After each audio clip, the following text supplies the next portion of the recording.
Yashish, let me start with you. You and I go back over 30 years. We first got to know each other in school, and then, of course, we were in IT together in the same hostel. What I remember about you is that you were always a crazy guy. You were always a crazy guy, but you were crazy about running. Okay. And after IIT, you went to IIM Ahmedabad, and then you did a second MBA from INSEAD. I could have never imagined, 30 years ago that you wanted to build a company, run a company. So just, for the benefit of everybody, what was your thought process like when you were in school and when you were in college, when you were in IT in those early days? Did you ever think about becoming an entrepreneur, or were you just passionate about sports at that time? Just take us through your thinking, in those days. Sure. No, I think, school, of course, and both IIT and IIM, I don't think I ever put anything in comparison with running in terms of my priorities. So my priorities, running was quite up there. But I guess at some point I used to question, what am I going to do? Being in a job was not very attractive to me. Primarily because if I look back and if I try to analyze the last 20, 30 years of my life, I'm quite a free-spirited individual. And for me, to explain things to somebody is very difficult. And thus to have a boss is extremely difficult for me. And I've just realized that over time. And so, I did work for 4-5 years, 6 years actually, in various companies. But besides e-bookers, I never got rated more than B+. And the point is, if I look back, I was doing my job. I was achieving my targets. But I think a job requires something more than that.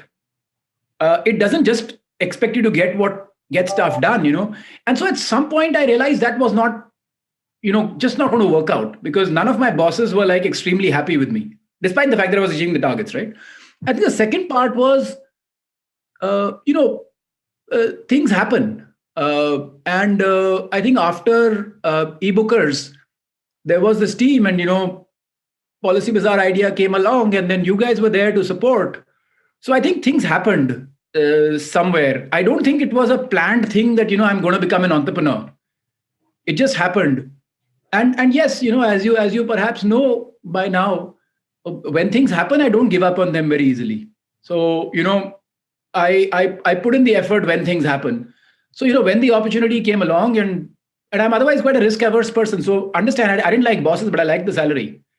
So at some point, it just became obvious that, you had to become an entrepreneur. I like the freedom that I got. So yeah, that's clear. So hang on to that thought. We'll come back to how you became an entrepreneur. But for the guys, for the record, Yashish, even in those days, 30 years ago, used to run from Noida to IIT Delhi, which is almost 20-30 kilometers away. So that's how crazy he was about running. And even now, he is, for people who don't know, he is a national record holder in swimming and is one of India's fastest triathletes. Deepinder, let's move on to you. So Deepinder, you are in some ways the next generation. You went to IIT almost 10 years later. I think you joined IIT in 2000.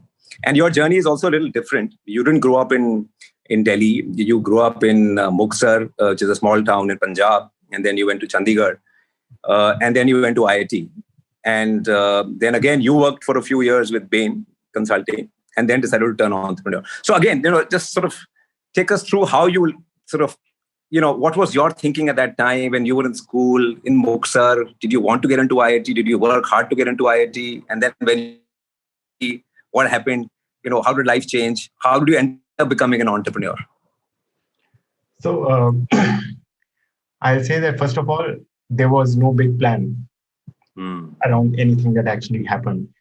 Until about 8th class, I used to be the guy at the bottom 2 of the class. I used to always fail, and sometimes my dad had to talk to the principal to kick me to the next class. Right? And something weird happened in the first semester of my 8th standard. One of my teachers actually gave me the answers to all the questions in the hall. So cheating, pure cheating, nothing, right? So gave me the answers. And suddenly I came 3rd in class. From 35th out of 36 students in my class, I came 3rd. And I got a lot of love from everyone after that, right? So everybody started loving me. So earlier, like, people used to be like, he's worthless, he's not going to do anything. And I got so much love once I came third. I said, I like this love, I want more of it. So I started working towards it, right? So the next time, and I knew that really wasn't me, right? So that really wasn't me. I didn't come third. So the next time, I stole some money from my dad, like tried to bribe the printers in that small town in Muxar, trying to give me the papers for the second semester. Everybody asked me to bugger off, like they are not giving me anything. So then I actually studied for the first time in my life. I came fifth. I said, not that bad, I can do some shit. Right? So then I started doing this over and over again. So there's no plan. I just take life one step at a time. I never thought I'd be here. I don't know where I'm going to go 5 years from now. Life moves on. Quite an amazing story. I didn't know this one. I've known it for a long time, but I didn't know this one. Okay. Amazing. But so at IIT also, did you do well? Did you top your class or something at IIT, or did you stop studying at IIT? Bottom 10%. Bottom 10%. But then again, you made it to Bain, and amazing. Like, moving on to this entrepreneurship sort of this idea. So Yashish, how did this idea come to you? How did you start? Of course, I know the story because I've known you for a long time, but for the benefit of the audience, how did you sort of decide? I mean, insurance, and 10 years ago, 12 years ago, when you started, I think you were in 2008 is when you started, just before Lehman. I mean, nobody really understood what the insurance industry in India was all about. You had this crazy idea of selling insurance online. How did this idea come to you? So I was actually looking for a job after eBookers. And I will not go through the whole story, but I was interviewing with companies. And one of the companies I interviewed with was called Admiral PLC. And for those who are interested, Admiral is one of the most cash accretive, fastest growing and profitable insurance companies in the world. Basis, all parameters if you look at it. And been doing it consistently for since 1993. So I was interviewed with them. And I must tell you a few stories about them. So I was at a salary of X. They offered me a salary of 0.6 of X. But they said second year it'll double, third year it'll triple. And I found that very strange. But I found all their principles very, very strong in many ways. They didn't want to hire people by paying them more, but they wanted to retain people by paying them more. And, various such things. And then when I looked at the insurance industry, I figured these people were doing something really, really smart. They were basically, able to, as a small company at that time, able to take a very large market share. So what they had was this comparison site, which, if I go back to Admiral Start, actually this will take a bit of time. As I go back to Admiral Start, Admiral used to get customers. They would get 100 customers, only 2 would buy, the remaining 98 would be wasted. So they started selling these 98 to their competitors and started making money that way. And thus their marketing cost became so imagine ICICI selling its own leads to HDFC, et cetera, et cetera. So I learned a lot about marketing about insurance from them in that short interview process and, whatever process you have before joining. But on the last day, for whatever reasons, I didn't join them. And if I didn't join them, we did something in Europe. But then actually a colleague of mine met Hitesh at some point in one of the things. And he said, look, Hitesh was saying that Hitesh is investing in companies and all that stuff. Why don't you go and pitch to Hitesh? And maybe he will, it was a combination of things. And then I went and met Hitesh and, very quickly, InfoEdge decided to invest with us. So before I had planned to do this in India, InfoEdge had decided to invest with us and the entire team was ready. We had 18 co-founders. And, it sounds crazy today, but in a way, that's what happened. And truth be told, till September, I was actually looking for a job in the UK. And, till the pretty much the last day. But yeah, that's how it happened. And, PolicyBazaar started. Of course, there's now, a very strong story about it and what we want to do, but you stumble upon things sometimes. Amazing. So for the benefit, a lot of students here have ideas and, a lot of the audience today is parents and students and educators. Many of these students nowadays, are sort of crazy about, they are so well trained, so well equipped. They're so smart. They start building apps in class 10, class 11, class 12. They're, much, much smarter than any of us were when we were in school or college. So, what do you think it is required to sort of get going? Is an idea enough, or you think, you need much more than an idea to sort of get started? And when should somebody start in your view? So I'll tell you the truthful answer in my opinion, because there are lots of cliched answers out there. I think for me, the thing that has really, really worked for me is I'm genuinely quite a non-selfish person. So what that means is when I make relationships, when I make friendships, when I don't look for what I get out of them. I just do them quite unconditionally. And every time I have been helped in my life, it's because of unconditionality. So, somewhere Hitesh came along and invested with us. That wouldn't have happened. PolicyBazaar wouldn't have happened. But more importantly, as I just told you, I was actually looking for a job till the last day. And so when PolicyBazaar happened, there were these 18 co-founders. And for me, it was a disaster, because please appreciate, a job in the UK would have paid me X. PolicyBazaar was paying me 1/5 of X. And my kids were going to, a private school in the UK. And I had certain expenses which were much, much more than I could have managed. So it was commercially a disaster for me. Right? So why did I do it? I genuinely tell you, this is the truth. I wanted to tell InfoEdge, I don't want the money. Please take it back. But at that point, I thought about these 18 co-founders. And I said, if I don't take this money, none of these 18 co-founders has the ability to go and stand in front of InfoEdge and collect this money. And so I'll be destroying their lives. And I said, what is more important, one family or 18 families? And so I said, I'm doing it. But I think, what did that lead to? Today, when we look at PolicyBazaar, we have almost nobody leaving. In the last 5 years, we've almost had no senior management leave us, no management leave us. But it's that little ounce of selflessness that you put in that comes back in such large quantities. People become committed to you, people help you. Again and again in life, I have seen this, that it always happens that way. Now, of course, skills you will have. But eventually, if you don't have people looking out for you, and if you don't have people willing to come and kind of go the extra mile for you, I don't think in tomorrow's world anybody can succeed alone. Is my only thing. Otherwise, you will all learn, technology, you will all learn management, you will all learn engineering. But I don't think that really pulls it in the end here. So more than skills, more than technology, it's the ability to carry people along, which becomes very, very important as you build a company. Because and almost without reason, without doing it because you want to carry them along. You're at some point, you'll have to find that little piece in you where you're doing it for others. Others will come back. You have to just believe that they'll come back. Very interesting. Deepinder, let's move on to you. You had a very exciting journey as well. You started very young. You became an entrepreneur pretty early on in your career. And if I'm not mistaken, you experimented with something while at IIT as well, right? Why don't you just walk us through your journey and how you turned entrepreneur and how it all happened? So I didn't get a good job right out of college. And I was like, okay, let me try something for a few months. I can always find a job anywhere, anytime. Like at least this job I can find anywhere, anytime. So I started a food ordering startup back in 2005. Way too early for such a thing. Wow. 2005. Okay. Food ordering. Ordering, yeah. Huh? Yeah. Website, and you could order and you do all the mumbo jumbo, right? So we had a few restaurants, never worked. That product didn't work. Shut it down in about 6 to 9 months. Had I not done this startup, I would not have gotten a job at Bain. That was very clear. Okay.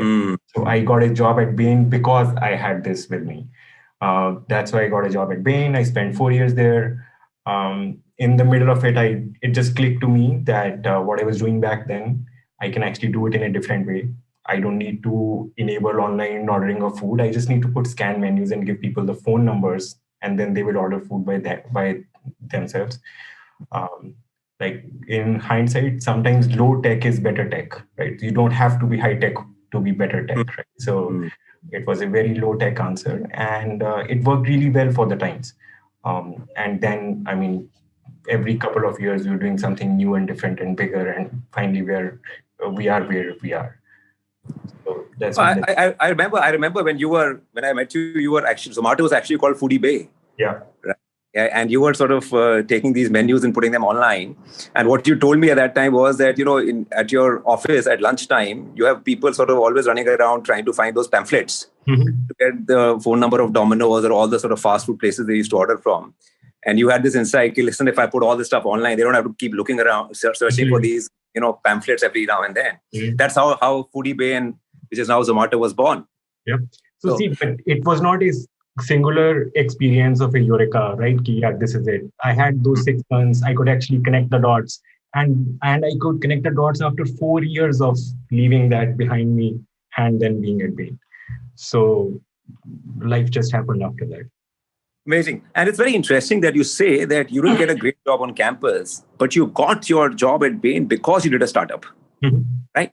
So would it be fair to say that, unlike maybe 10 or 15 years ago, when it was, people used to run after brands on campus and they wanted to work for the highest paying company, and it was considered, not a very good thing to fail. Today, things have changed. And, it's okay to fail. If you do a startup, it's, companies still look at you positively. They still value the experience. You can still get a good job, even if you fail. Yeah. So, Hitesh, I fully am with you that times have changed.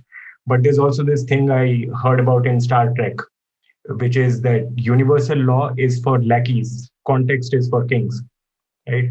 So not like everyone who does a startup will land up in a better job. You have to make something out of it.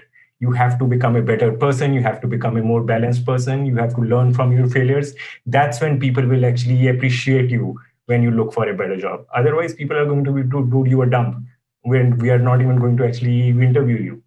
So, So it has to be a serious attempt. You should have learned something in that journey. Out of it. Yeah. Startup.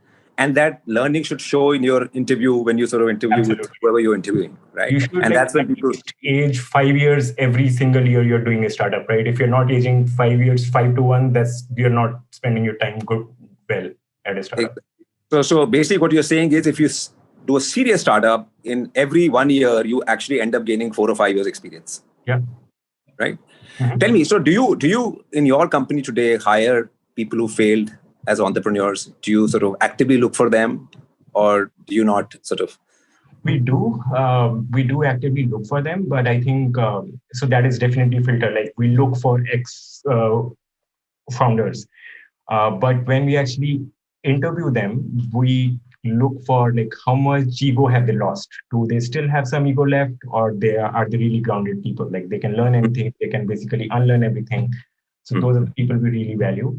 Today, we have 182 ex-founders with us. 182 founders, ex-founders with you. Wow. That also tells you that, it's not easy to build a startup. I mean, right? I mean, many people fail. Only one in a few really make it big. And in hindsight, it's all luck, right? So all of us know that. We can say anything else, but it's all luck at the end of the day. You're being modest there. But anyway, so Yashish, moving on to you. Tell me about this journey at Policy. I mean, you've been through 12? It's been 12 years now? Almost 13, yeah. Yeah, almost 13 years. So I'm sure there must be lots of ups and downs, and in this journey, lots of learnings, lots of challenges, opportunities missed, failures, successes. Walk us through what the last 12 years have been like for you. And what would your advice be to people who are starting up now? Yeah. So, one thing I wanted to say, despite the personal reason for starting PolicyBazaar, the professional reason for starting PolicyBazaar from a PolicyBazaar perspective. So you have to separate Yashish and PolicyBazaar are two different entities, right? So if you look at PolicyBazaar as such, when we started PolicyBazaar, I had an extremely good idea of extremely good of what we wanted to achieve, when it would happen. And maybe my time at e-bookers and all those experiences from the Admiral process and various things had got me to that very fine, minute learnings about insurance. So I knew back in 2008 that we would be about where we are right now. It's crazy, right? But and that's a very strange position to be in. So I remember when we gave our financial plan to InfoEdge, we had a 5-year plan. We exactly hit it, on various parameters. So I had an extremely good idea of how the world is going to turn out. And part of it was because I had spent my time in the UK, which was roughly 10, 15 years ahead of India on the insurance curve.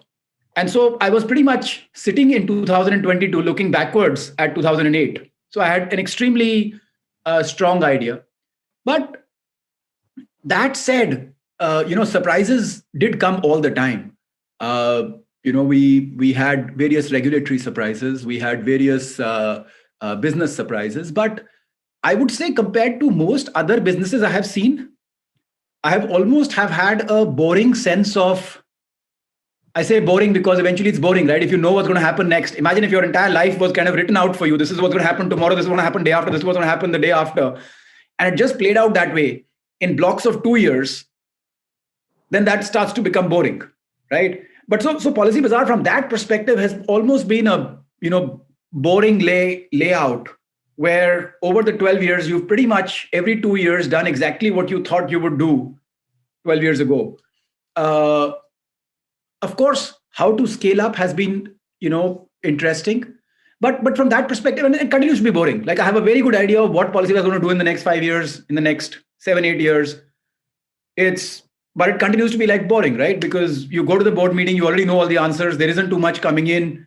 So as Deepinder said, you've got to grow, you've got to learn.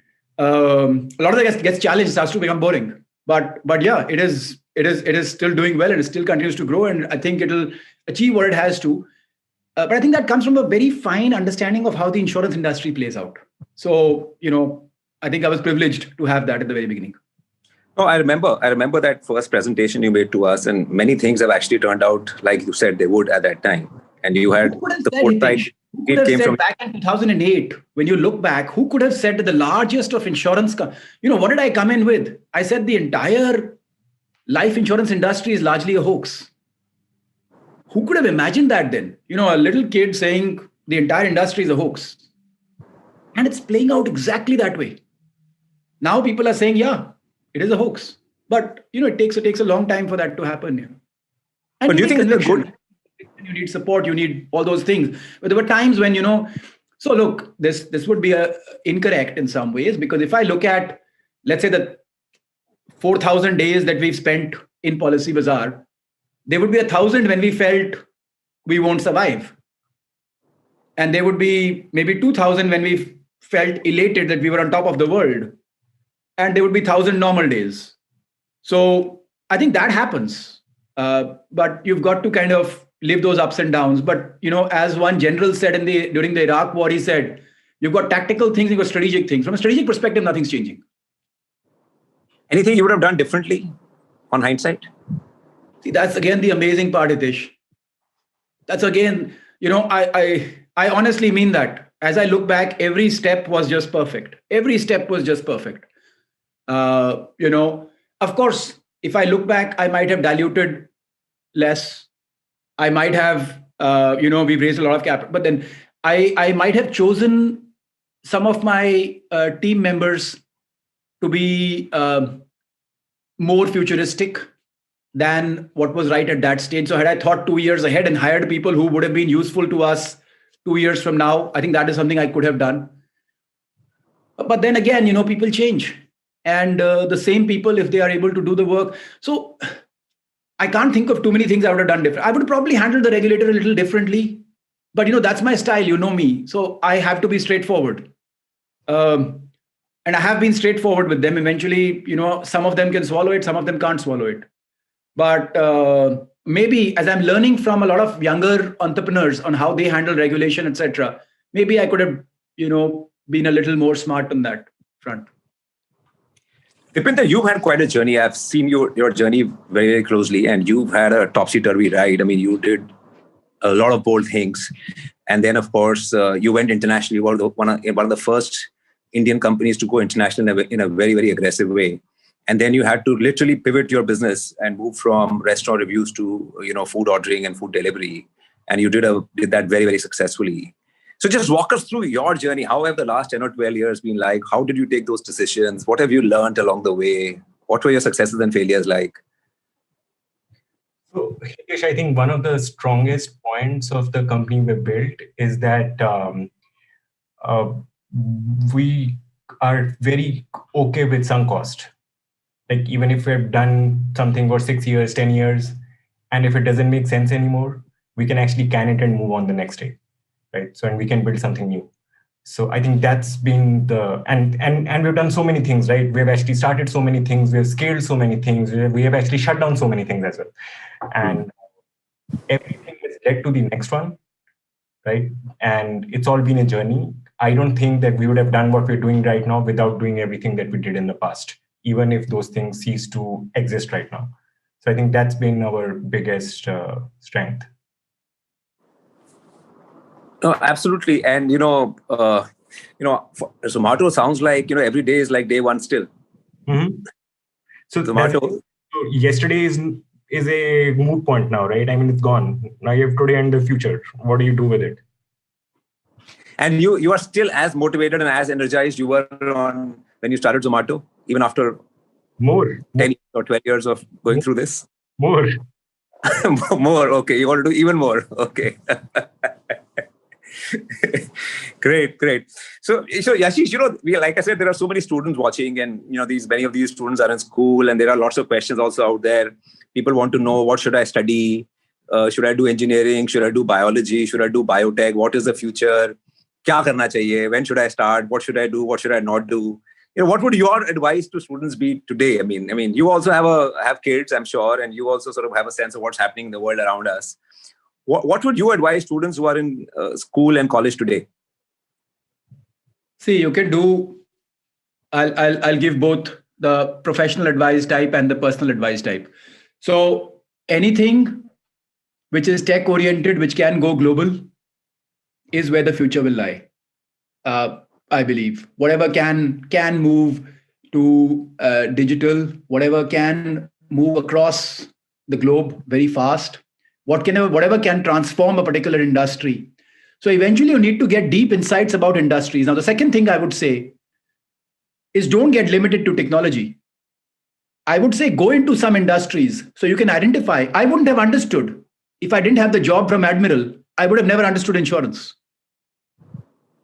And once that understanding is there, the technology can be the easy part. Today, I understand insurance enough that I could do a tech play on a global scale to transform the insurance industry from within, almost in a brandless fashion. But I think to get to that level of understanding of what exactly would you do, you probably have to get to 3, 5, maybe the 10th level of detail in terms of exactly what problem you're solving and how confident you can be about solving that particular problem. But I think those are the kind of opportunities which will create the next, Mark Zuckerbergs and I think every kid should eventually, why not, aim for that. But for that, as I said, you need that depth as well.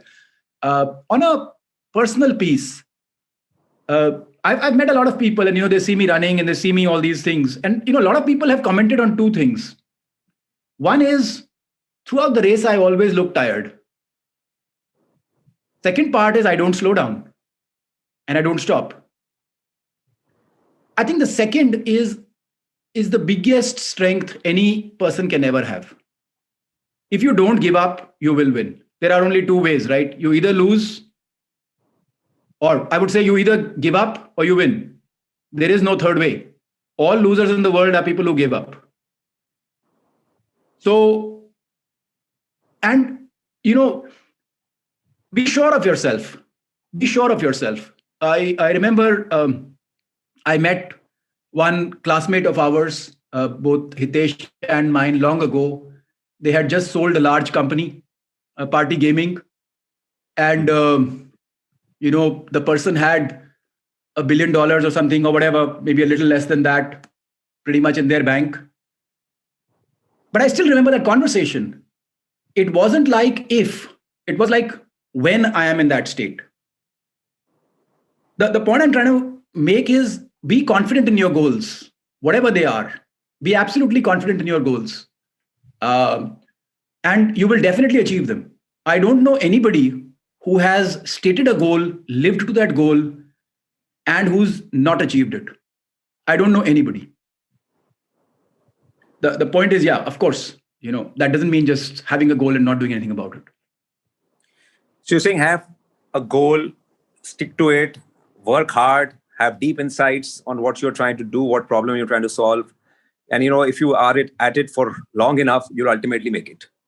Yeah. And by all means, take up jobs in these industries, which are laid back, which do not have, Deepinder knows about food. I know about insurance. What about the manufacturing industry? What about the automobile component industry? What about the, textile industry? There are so many industries. What about the medicine industry? What technical innovation is happening in them? Only if you're part of the industry would you really learn all that. So there's no harm in being in those industries. Treat your first 5-6 years as maybe learning opportunities to, pick up a deep understanding with the full faith that eventually one day you will want to deploy technology to transform. So you would therefore recommend to kids that they at least work for a few years, get in some good experience, get their hands dirty, pick up some deep insights about some industry, some area, something which they can then use to sort of their advantage later. I wouldn't recommend anything. All I would say is if you have a very good idea of what you want to do, fine. But don't become a tech entrepreneur just because it's the cool thing to do. Do it when you understand a bit. And take a lot of feedback from others. I promise you, when you understand stuff, you will start getting that feedback back also. And yes, that might imply a few years of experience in an industry which you learn a little bit about. And maybe you come with a background where you don't need that. You already have some understanding.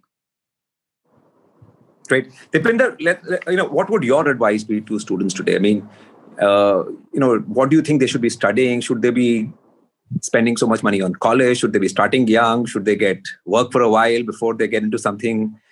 Do you think entrepreneurship is for everybody? What would your advice be to students today? Ish, I think about 20 years ago, people used to scoff at people who used to start companies.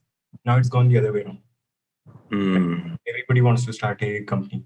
I get a lot of emails from students saying, I want to be like you. And I just can't get it. I was like, why? Why do you want to be me? Why can't you be you?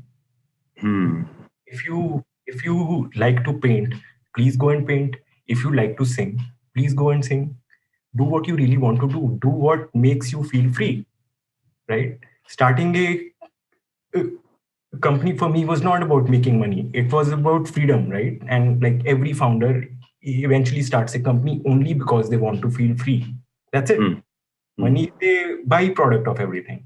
So if you want to paint, please paint. That will give you freedom. 5 years hence, at least you won't be saying that I live life on someone else's terms.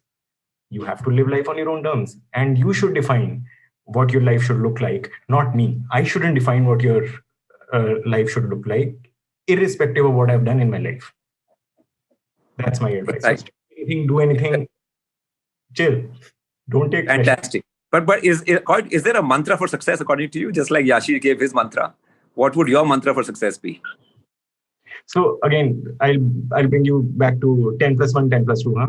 10 plus 1, I scored 37% again. Yeah. Not the guy who could have cracked JEE. In JEE, I went in with ye to nahi hona hai. When I was chilling and I wrote something and I got a decent enough rank. So I think pressure kills people. Right? If people don't take pressure, they will actually do much, much, much better in life. So I am actually repulsive to pressure. External pressure, I would say.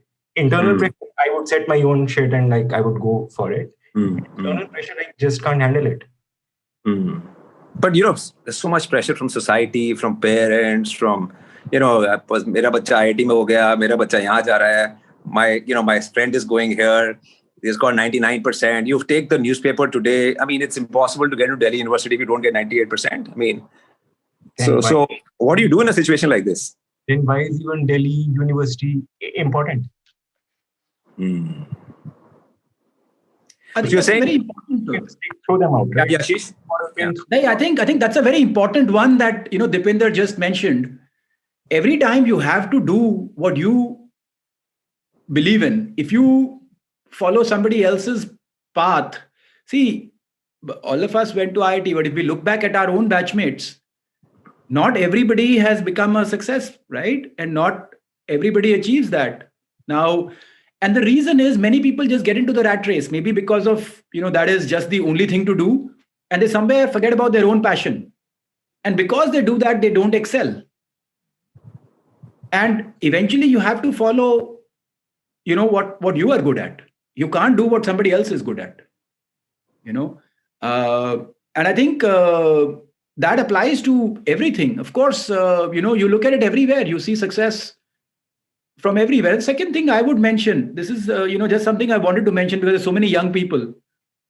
I, in my school, also had a friend from Mukatsar. And he was also, 35th out of 37. But, Deepinder took a certain path, that person took a certain path, and he's also a very smart person. I believe he's a very, very smart person. He's a good friend of mine. But he went into drugs, he went into all those kind of things. And he was a very wealthy person as well. But, today his life doesn't look very aspirational. So, I would say, keep your habits sane. Keep yourself on the path. Keep yourself, your habits a little controlled. And I think, follow your passion, hard work, you will do quite well. That's, basically the piece. Okay, last question for both of you. Of course, 30 years ago, when I passed out of IIT, when Yashish passed out of IIT, actually, there weren't too many jobs in India for engineers. Only people who graduated from computer science and electrical engineering got good jobs. And then, which is why, a lot of people went on, in some people went to the civil services, some people did an MBA, many things happened. And many people actually ended up going overseas, right? But today, of course, India of today is very, very different. It's a much, much larger economy. There are many more opportunities. So today, do you think it makes sense for students to go overseas and stay and work overseas? Or do you think it makes sense for them to come back to India or stay in India and solve India's problems? Because there are many more opportunities here today than was the case maybe 10 or 20 or 30 years ago.